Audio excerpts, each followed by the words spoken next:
Olá, gente, tudo bem? Eu sou o Ricardo Mota, um homem branco, tenho cabelos castanhos curtos, estou com óculos preto, a minha camisa roxa, escrito Pode Cuidar. E aqui é o nosso videocast, o nosso podcast, onde a gente bate papo com os especialistas da nossa empresa.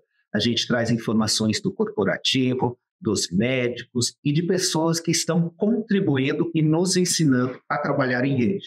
E hoje eu tenho dois convidados super especiais para falar de um mês tão importante quanto o Outubro Rosa.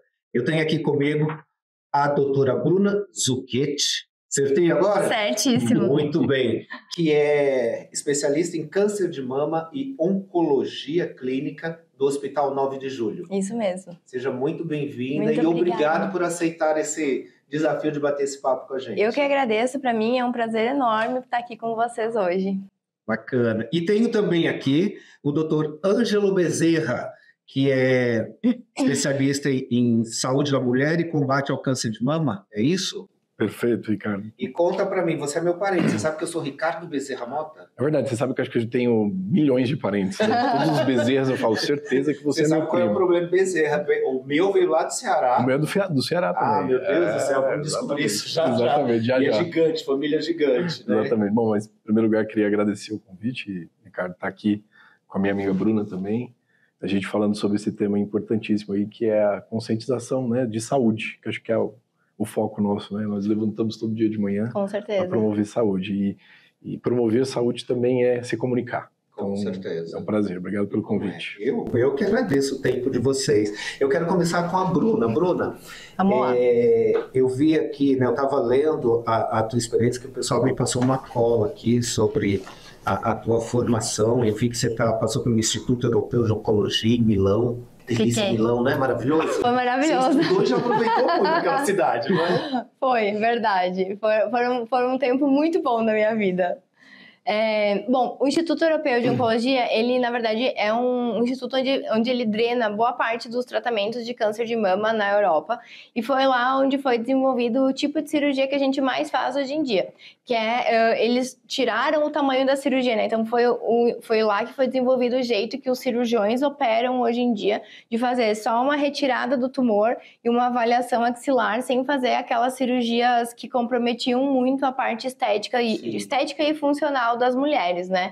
Então, eles são pioneiros em relação a isso. Eu não faço cirurgia, para a sorte das pessoas, eu faço a parte de oncologia clínica, com quimioterapia, hormonioterapia e segmento das pacientes, mas eles acabam tendo muitos pacientes com câncer de mama lá, e eles têm toda uma visão do ponto de vista estético e do ponto de vista de qualidade de vida e do que é necessário de fazer, né, o tratamento do tamanho que a paciente precisa, sem fazer um tratamento além do que ela precisa. Então foi um tempo muito bom lá para mim.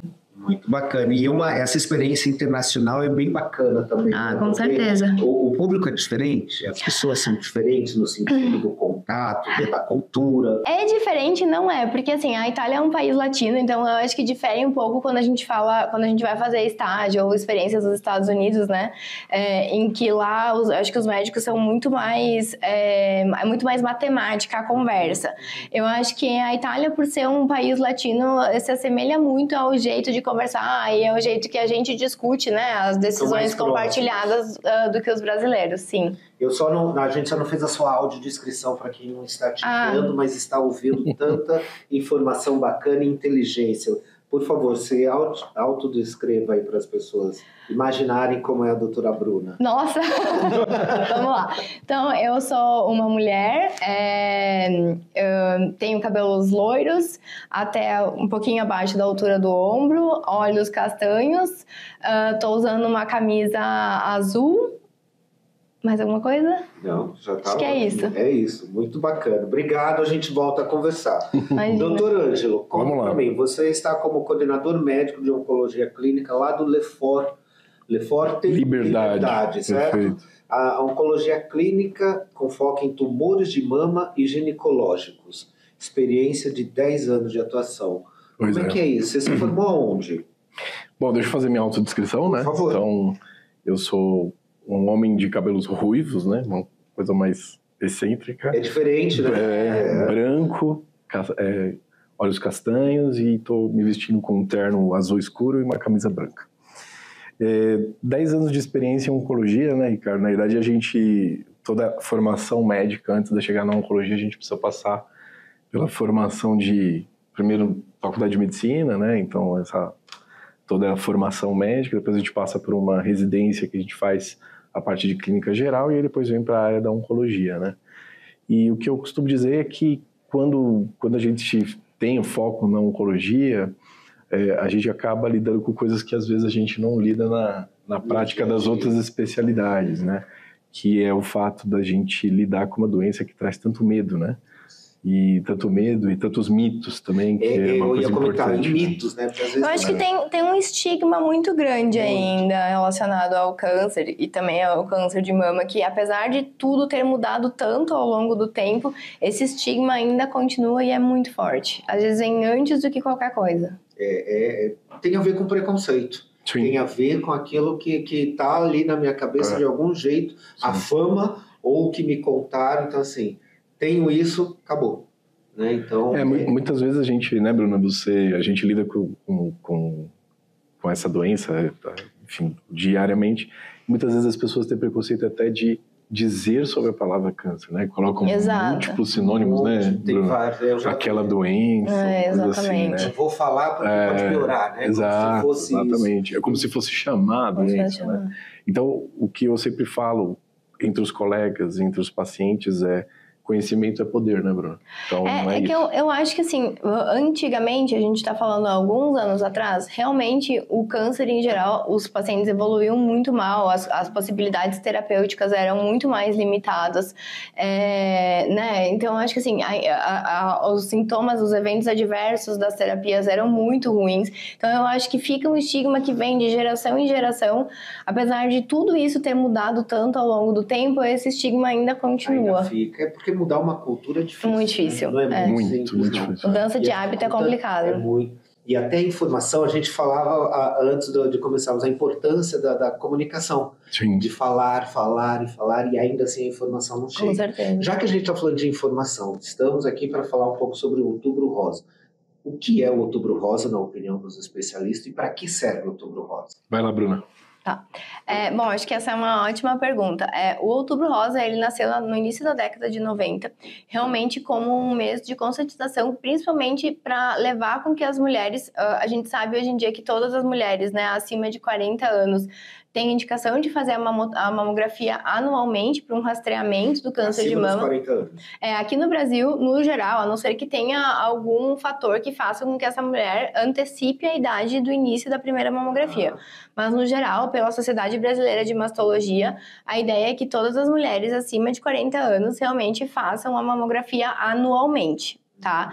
Eu acho que esse mês ele surgiu ali no início da década de 90, realmente tentando conscientizar isso. E esse mês é muito importante. Eu, particularmente, tendo a ver o mês de outubro, não só em relação à importância de chamar as mulheres para fazer a mamografia, mas em si para chamar as mulheres para olharem para si e se cuidarem. Porque, assim, acho que a gente, como mulher, acaba cuidando de todo mundo, né? Do marido, filho, pai, mãe. E muitas vezes a gente não encontra tempo para nós mesmas, para a gente parar e fazer os nossos exames, ou parar e ter algum momento de esporte, algum momento de lazer, algum momento de autocuidado. Então, eu acho que, para mim, o mês de Outubro Rosa, hoje em dia, saiu um pouco do espectro apenas de ser só em relação à mamografia, e é um momento de perguntar para as mulheres, olha, todos os seus exames estão em dia? A sua mamografia, o seu Papai Nicolau, sua preventiva. Então, virou um mês, assim, que é um momento que as mulheres, de conscientização, para elas pararem o que elas estão fazendo e tentarem ter um olhar maior no seu autocuidado realmente. E só acrescentando, né, Bruna, eu acho que o mês do Outubro Rosa, assim, na minha visão, é um golaço assim, no Ministério da Saúde, né, no sentido que se dedica um mês para a gente discutir não só o diagnóstico, mas tudo que acontece, cuidado, né? A atenção que você tem que ter, o histórico familiar. Perfeito. Exato. Então, assim, tudo que está ao redor disso. Então, é informação, é o diagnóstico precoce, como que se faz o tratamento,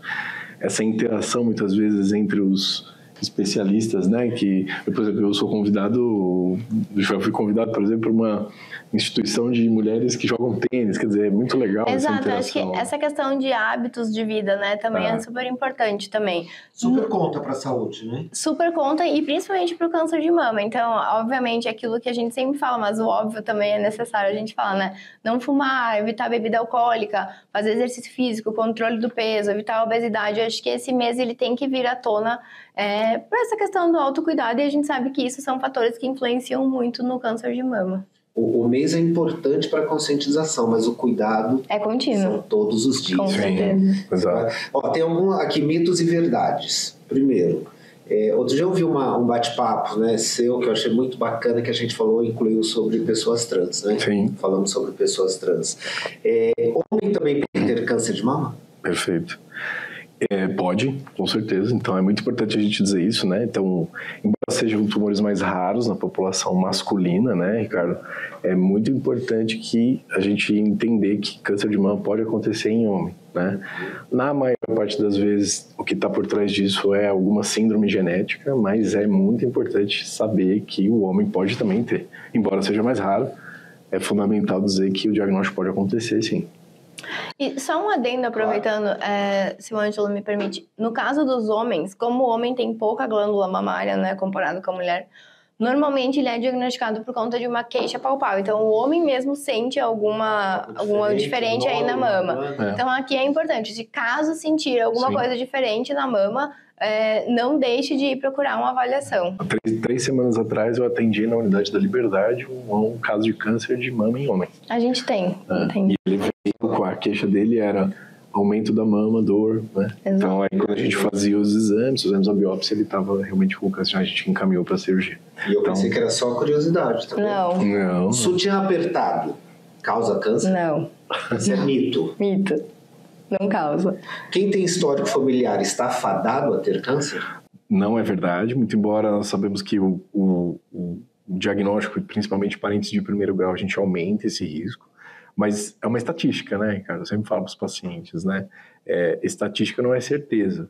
O que eu costumo dizer? História familiar próxima, o que você deve fazer é sempre aumentar o rastreamento, a discussão com o médico, enfim, mas não é uma sentença de que vai ter câncer, não.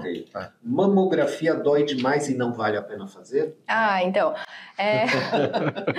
a mamografia dói. Olha, apesar de eu ainda não ter 40 anos, eu já fiz a minha primeira mamografia. Essa eu não consigo falar, viu? Eu já fiz minha primeira mamografia. Obviamente que é diferente fazer a mamografia em uma mama que nunca foi mexida, como a minha, e uma mamografia numa mama que já fez cirurgia, radioterapia, etc. Ela não é um exame desconfortável, mas não é intolerável, e a gente sabe que a mamografia salva vidas. Então, o diagnóstico precoce, que a gente só consegue fazer com a mamografia, ele realmente, ela já demonstrou, já tem 1000 anos que a gente já sabe disso, que a gente consegue curar muito mais as pacientes fazendo a mamografia para diagnosticar precocemente. Então, ele é um exame desconfortável, mas é um exame que muda a vida da mulher. Então, eu realmente não acho que só o fato do desconforto vale pra gente não fazer o exame. Bacana. Alimentação e estilo de vida podem ajudar na prevenção? Com certeza, absolutamente, né? Então, se é uma coisa que hoje nós médicos discutimos muito estilo de vida, na realidade, né? Que engloba tudo isso, né? Aqui, graças a Deus isso mudou, né? Mudou. Lembra, quem faz academia, no passado você encontrava academia sem fazer, hoje tá tudo cheio. Todo mundo cheio. O estilo que vem mudando. Você sabe, cara, que eu não sei a Bruna, mas no dia a dia que a gente tem, as pessoas pensam que fazer atividade física é contratar um personal trainer e ficar conversando e fazendo selfie. Não, e assim, eventualmente pagar uma academia super cara, né? E a gente já tem, assim, uma enxurrada de estudos mostrando que atividade física de baixa, moderada intensidade, sabe, aquela caminhada mais forte, isso já tem um benefício gigante em termos de saúde, né? A gente não sabe, não só câncer, mas efeitos cardiovasculares, enfim, né, Bruno? Então, a gente sempre tenta colocar isso. E eu tenho feito isso na minha prática. Eu prescrevo. Eu também, estou colocando porque parece. Eu tenho algumas pacientes que eu falava e não funcionava. Aí quando eu coloco lá a síntese lá da consulta, eu falo, exames tal dia, não sei o que tal dia, aí eu coloco escrever na academia. Atividade tantas vezes por semana. E engraçado que depois que eu coloquei isso, funcionou mais. Assim, funciona mais. A gente faz a receita. carimba e assina. Porque, de fato, Ricardo, a promoção de saúde, ela passa pela orientação mesmo, exercício, né? Ótimo.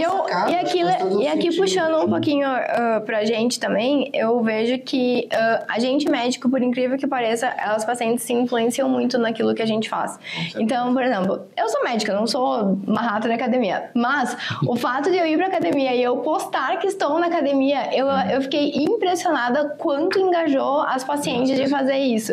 Aí até o meu marido falou, você tá fazendo isso? Eu falei, olha, eu só tô fazendo isso porque, né, não é meu perfil, porque as pacientes engajaram muito, assim. Então, eu acho que o médico também tem um papel de incentivador nisso, de exemplo. Mas será que isso é a proximidade que a gente mostra, quando a gente tá na conversa, fala, acho que a pessoa vai se inspirando também, né? Não, pode ser, com certeza. Elas vêm lá, assim, e o Instagram bomba de mensagem que você tá lá na... Eu também tô. Eu acho que isso engajou muito, sabe, as pacientes. Bacana.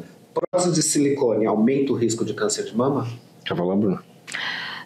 Não, ela, assim, tem uma prótese específica que aumenta um risco muito específico, que é um do linfoma anaplásico da mama, mas que, assim, raro. No geral, pro câncer de mama geral, não aumenta. Essa é uma coisa que popularizou alguns casos, mas o que a gente vê na maior parte das vezes, Ricardo, é que não existe uma correlação. Antigamente se tinha um mito que as próteses dificultavam os exames de imagem. Hoje já mudou muito. Hoje a gente avançou muito, então é um mito que deve ser absolutamente retirado da cabeça dos pacientes. Até porque hoje em dia, eu diria que assim, a maioria das mulheres com câncer de mama hoje em dia que vão para cirurgia, elas acabam fazendo uma reconstrução da mama no mesmo tempo cirúrgico, então... A mesma cirurgia. Mesma cirurgia. Eu acho que isso é uma coisa bem importante pra gente ressaltar. Os resultados estéticos da cirurgia, apesar de nem eu nem o Ângelo operarmos, mas a gente vê, né, o resultado estético da cirurgia, isso é uma coisa que cada vez mais, graças a Deus, os médicos têm cuidado muito. Então, a gente não quer só deixar a paciente livre do câncer de mama, mas também quer deixar ela esteticamente apresentável, obviamente. Sim. Obviamente, que ela se olhe no espelho e ela se reconheça como mulher. Então, muitas vezes elas já vêm pra gente, né, nesse mesmo ato cirúrgico, elas já fazem a retirada do tumor e a reconstrução da mama, e a própria reconstrução é feita com prótese de silicone. Então, assim, pra você ver que realmente não aumenta o risco. Né? Bem, o autoexame é suficiente? Dispensa mamografia? Não. Quanto tempo ele tem que ser feito? Não é suficiente o autoexame por si só. Então, sempre que eu falo de autoexame, não sei se a Bruna concorda comigo, eu acho que o autoexame ele é fundamental para que a gente toque no assunto e a mulher pare para poder pensar no assunto do câncer de mama. Então, o autoexame ele é fundamental para que a mulher se conheça. Mas nós sabemos hoje que a maior parte dos diagnósticos, muitas vezes, a grande maioria, são diagnósticos que se fazem em método de imagem, né? Então, por isso que a gente discute hoje, por exemplo, o Outubro Rosa, a partir dos 40 anos, fazer lá a mamografia, enfim. Ele é uma parte importante, mas ele não é a única parte do rastreamento. Eu acho que concordo plenamente com o que o Ângelo falou, é exatamente isso. Mas tem uma coisa, primeiro que a mulher precisa se conhecer, então muitas vezes elas mesmas notam alteração na mama ou na axila por conta do autoexame. Então, a mamografia anual, ela é obviamente necessária, mas o autoexame também é importante para ela se conhecer e ver algumas alterações. Sem contar que a grande maioria dos tumores a gente vai pegar nos exames de rastreamento, na mamografia. Porém, existem alguns tipos especiais de tumores, que são exceções, que é o que a gente chama de tumor de intervalo, que ocorre no intervalo entre uma mamografia e outra.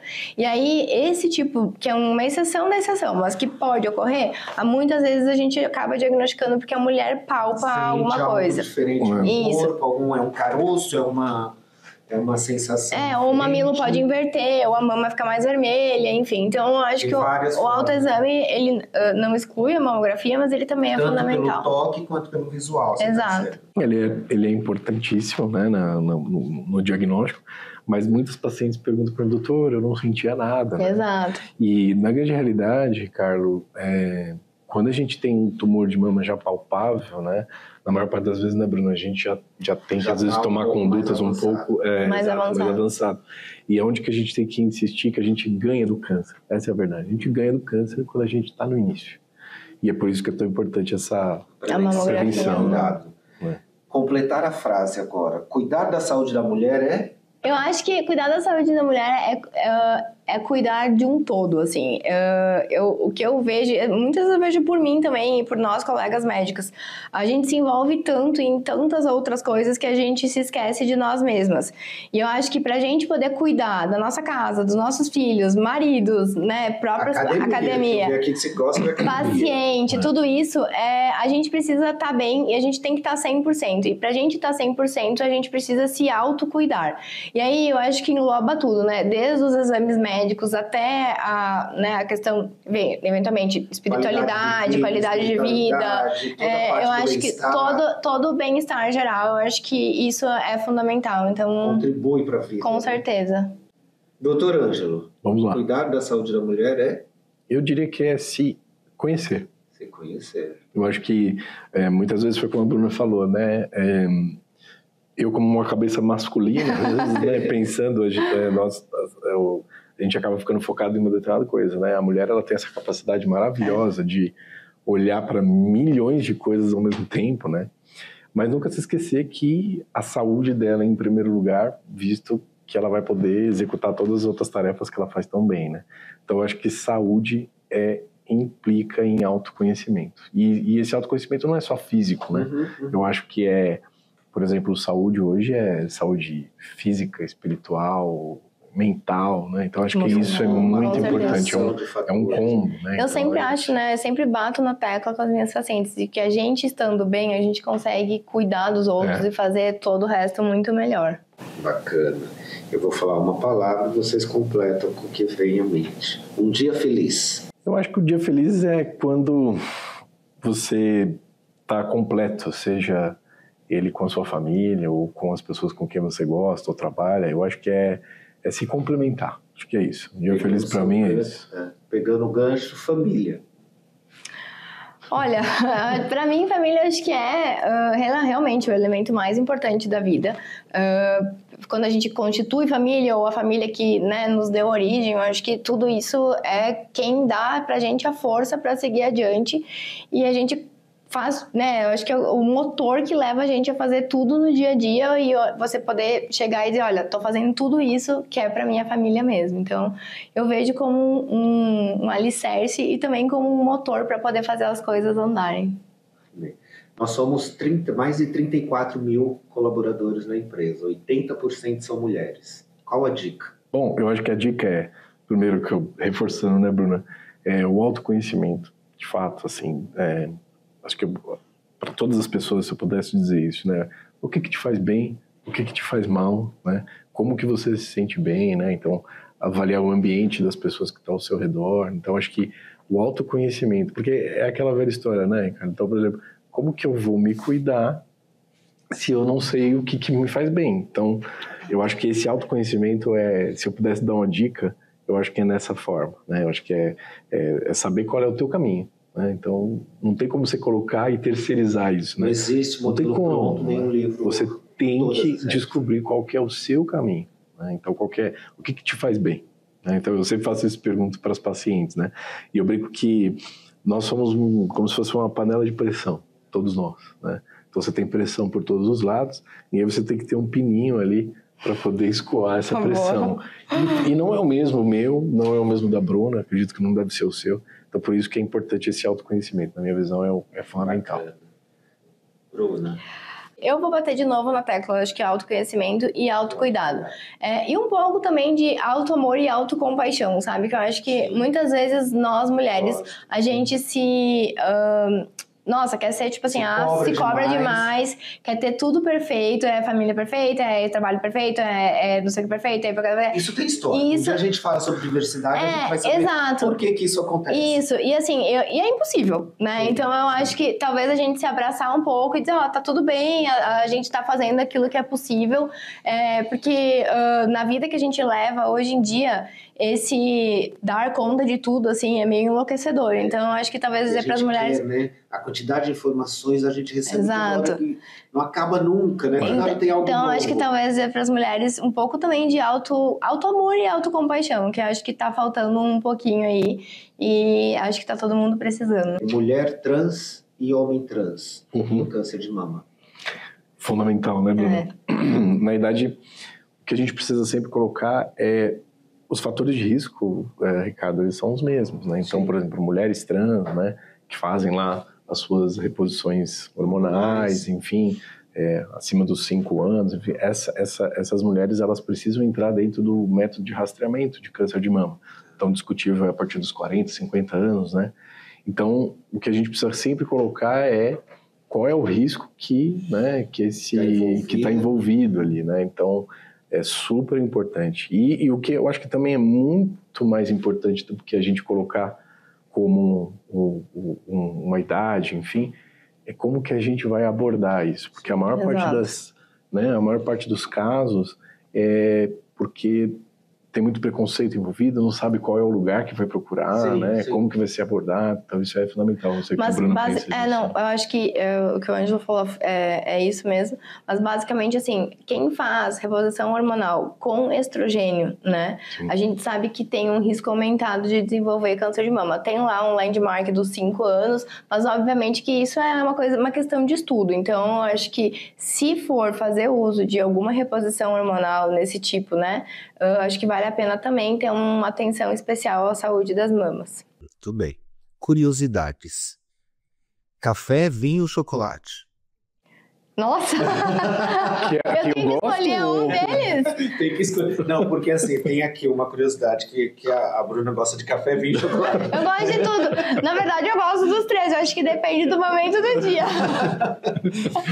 Você já morou na Itália. Sua família é italiana? Sim. Você morou aonde lá? Eu morei em Milão. Na verdade, a minha família, meu avô nasceu na Itália, meus pais nasceram no Brasil, eu sou gaúcha e moro aqui em São Paulo faz 11 anos já. Nossa, 11 anos, hein? Já 11 anos. E a minha família, tem uma parte da família na Itália também. Eu nunca perguntei isso pra ela, mas acho que aqui é o momento. Lá é o momento. Você aprendeu sobre moda lá, Bruno? Olha, bem que eu gostaria de aprender mais, viu? Mas Milão, isso é muito forte mesmo. É a capital da moda, né? Não, isso na rua, né? Na rua, parece um desfile constante. Doutor Ângelo, que história é essa desse podcast? Você que tinha que estar entrevistando a gente. Sim, porque você tem um podcast, é isso? Exato, é verdade. É verdade. A Bruna vai ser uma das convidadas. Nunca fui no podcast do Ela vai ser, ela vai ser. um convite para a Bruna. Na realidade, Ricardo, eu como oncologista, a gente vive uma correria insana, né, Bruna? E eu sempre digo que o estudo ele tem que estar inserido dentro da nossa rotina, né? E eu sou um cara gosto muito dessa parte acadêmica, a gente sempre faz muito, né, Bruno? Muita coisa. E o que eu acho, e o podcast que eu faço é um podcast de discussão de caso clínico prático, né, de oncologia, mas eu vou percorrendo o Brasil, porque eu acho que nós temos o privilégio, né, Bruno, de trabalhar numa rede altamente especializada, com especialistas maravilhosos, mas a gente sabe que o Brasil ele é muito grande e muito diverso.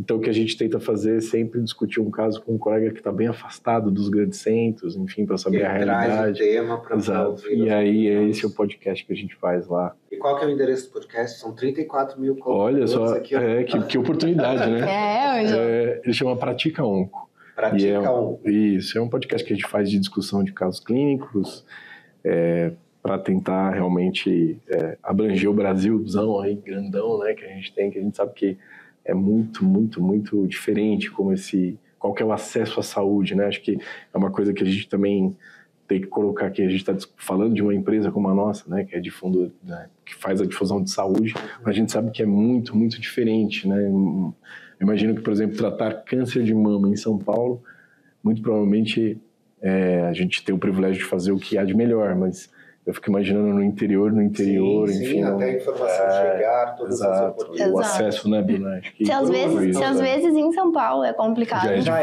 Imagina no... Exato. Você está pensando aí. Bruna, é o último prato que você cozinhou, que você falou, sou uma chefe. Nossa, pergunta pro meu marido, sábado à noite. Fiz um nhoque com tartufo, um molho de tartufo, assim, ficou muito bom. Ficou... Segundo ele, o melhor nhoque da vida dele. Beleza, hein? É isso. Eu gosto muito de cozinhar. Muito bacana. Pra mim é como se fosse uma meditação, é uma assim. terapia com a família, não é? Pra mim é tipo uma meditação. Quando eu tô cozinhando, eu esqueço de tudo, assim. Depois, se você me perguntar, me passa a receita disso, eu não vou saber da receita. Eu sou assim. É, você é assim também? Você fez um doce, me passa a receita. Que receita? Não Que sei. doce? Eu fui botando, foi, fui né? colocando. Na geladeira, a gente vai E fazer. você sabe que a minha avó, que foi, né, quem me ensinou basicamente a gostar de cozinhar, ela era assim também. Daí ela sempre falava, vai, tem que vir cozinhar comigo porque eu não sei dar receita. Então foi isso, fiz sábado à noite. Bacana. Qual a última música que você tirou inteira no violão? Pois é, eu assim, adoraria falar pra você que eu toco bem violão, mas na realidade é algo que eu uso pra tirar o estresse, né? Na realidade eu gosto muito de música popular brasileira mesmo, eu tento ali sempre, tô com os meus filhos e a minha filha agora entrou em música também, então eu sempre pego uma música ali que eles estão tentando fazer e tiro ali, mas pra gente interagir com eu não tenho nenhuma pretensão de ser músico. Né? Ainda, né? Ainda não, mas eu queria muito. Muito bacana. Doutor Ângelo, doutora Bruna, obrigado pela gentileza de aceitar, de virem aqui bater esse papo com a gente, é extremamente importante. A nosso objetivo aqui é mostrar que trabalhar em rede é custoso, é possível. Tá aqui Leforte, tá aqui 9 de julho, oncologistas, super especialistas, gratidão demais. E para você, acompanhe aí essas dicas, fique de olho. Câncer de mama, mês do Outubro Rosa, acontece agora, mas a prevenção, como a gente aprendeu aqui, é diária. Até a próxima.